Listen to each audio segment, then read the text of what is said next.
அதிமுக பொதுச் செயலாளர் எடப்பாடி பழனிசாமி என்ன மனநிலையில் உள்ளார் என்று கேள்வி எழும்பியுள்ளது. சென்னை நள்ளிரவில் பயங்கரம்.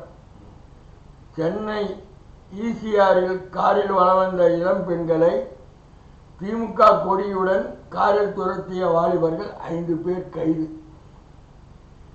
நேற்று யார், இன்னைக்கு கார், நாளைக்கு யார் அப்படின்ற தலைப்பில் நாங்கள் செய்தி போட்டுருக்கோம்.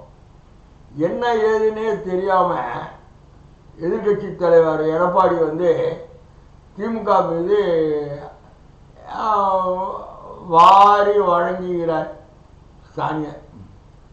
ஆனால் அந்த சாணி அவர் முகத்துக்கே திருப்பி அடிக்கின்றது அவர் தெரியாம அறிக்கை விட்டார். மற்ற எதிர்கட்சிகளும் ஆசிரியல் இந்த மாதிரி அறிக்கை விடுது. அதாவது அங்கொன்று இங்கொன்று சிறு தவறுகள் தமிழ்நாட்டில் நடைபெறதான் செய்து தமிழ்நாட்டு போலீஸும் நடவடிக்கை எடுக்கிறாங்கன்னு முதல்வர் பல ட்ரிப்பு அறிக்கையெல்லாம் சொல்லியிருக்காரு. ஆனால் இந்த விஷயத்தில் பொறுத்த வரைக்கும் சென்னை கிழக்கு கடற்கரை சாலை ஈசிஆர் ரோட்டில் காரில் சென்ற பெண்களை வழிமறித்து இளைஞர்கள் அத்துமீறிய வகையில் நடந்து கொண்ட ஒரு வீடியோ சமூக வலைதளங்களில் செய்தியும் ஊடகங்கள் வெளியாகி தமிழகம் முழுவதும் அதிர்ச்சி ஏற்படுத்தியது. கடந்த 26ஆம் தேதி அதிகாலை 3:30 மணிக்கு இந்த பிரச்சனை நடந்திருக்கு.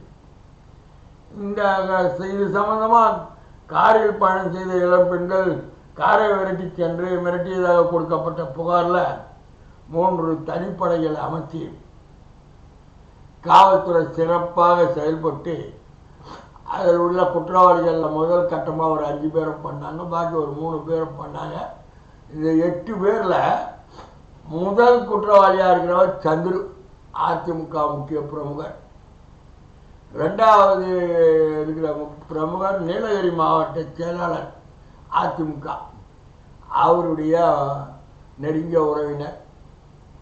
அவங்க 2 பேருடைய வாகனமும் என்ன பார்த்தா அதிமுக உரிமையாளர்களை பார்த்தா அந்த உரிமையாளர்கள் அதிமுக பிரமுகர்கள்.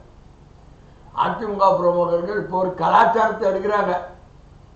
எதையாவது கொளுத்தி போட்டு பிரச்சனையை பெருசாக கொண்டு வரணும் டெய்லின்ட்டு. அது அண்ணா யூனிவர்சிட்டி வழக்கு பிரச்சனையை ஒரு பெரிய பூகம்பரமாக கொண்டு போனாங்க. அது ஒரு வழியாக விசாரணையில் யாருன்னு இப்போது நடந்துக்கிட்டு இருக்கு. முக்கிய குற்றவாளியை கைது பண்ணாங்க. இந்த மாதிரி த்ரெட்டனிங்கில் கல்லூரி மாணவிகளை இந்த மாதிரி சுதந்திரமாக தமிழ்நாட்டில் தான் பெண்கள் ஐடி ஃபீல்டில் அதிகமாக ஒர்க் பண்ணுறாங்க.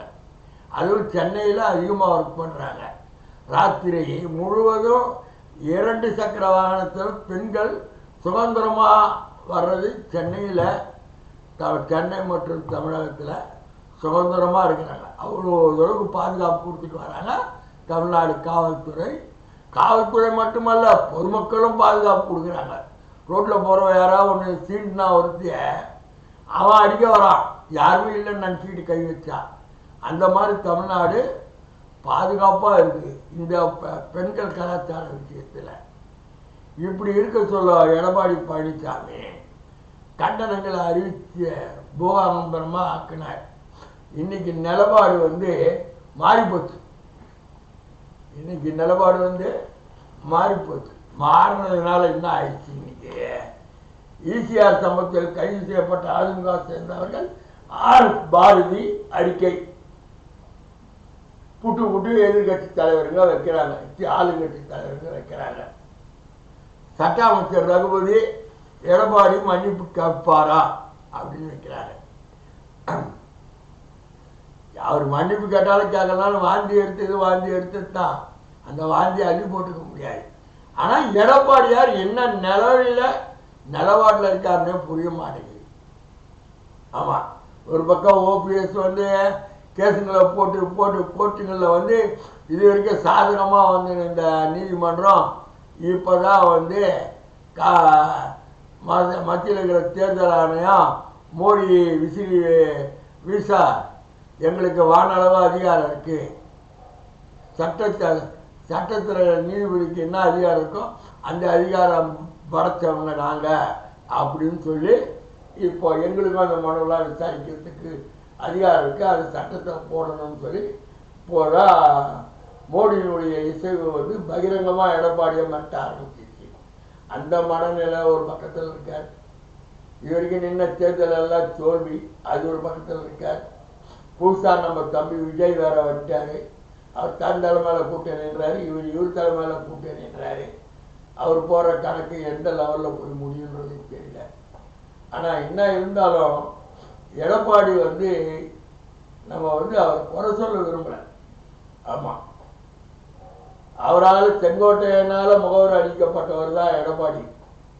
அவருடைய அரசியல் திறமையில் சேர்மன் ஆகி இன்னைக்கு ஆட்சியே பிடிச்சிருக்காரு.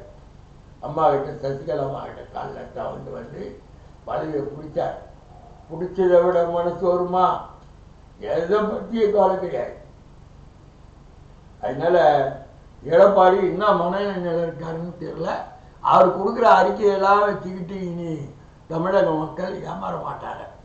அவர் கட்சிக்காரங்க ஒன்றா அவருக்கு துதி போடுவாங்களே கேட்டு தமிழக மக்கள் ஏமாற மாட்டாங்க. கூட்டணி கட்சி தலைவர்களும் எடப்பாடியினுடைய அறிக்கையை வச்சு இனி பகிரங்கமாக அறிக்கை கொடுக்க மாட்டாங்க. தமிழக முதல்வர் வந்து துரிதமாக நடவடிக்கை எடுத்துக்கிட்டு வர்றதுனால குற்றவாளிகள் வந்து யார் குற்றவாளிகளாக இருந்தாலும் அவர்களை வந்து சட்டத்தின் முன் நிறுத்துவோம், தண்டனை பெற்று தருவோம் கர்ஜிக்கிறாரு. அது நடைமுறையில் வந்துக்கிட்டு இருக்கு. இனி வருங்காலங்களையாவது எடப்பாடி நின்று நம்ம என்ன பேசுகிறோன்றத சினிமாவில் நடிக்கிற மாதிரி நடிக்கக்கூடாது, விஜய் நடிக்கிற மாதிரி நடிக்கக்கூடாது. அவர் ஒரு எதிர்கட்சி தலைவர், முன்னாள் முதல்வர். டிவியெலாம் பேட்டி கொடுக்க சொல்ல பாடி லாங்குவேஜில் பேட்டி கொடுக்குறார். அதனால வந்து தான் கம்பீரமாக படைச்சவன்னு நினச்சிக்கிறார். அதனால இனி வருங்காலங்களில் பேட்டி கொடுக்கட்டும், உண்மையான குற்றவாளிகள் யாருன்னு தெரிஞ்சால் பேட்டி கொடுக்கட்டும். பாரு, ஏடிஎம்கே காரில் டிஎம்கே கொடி பறக்குது.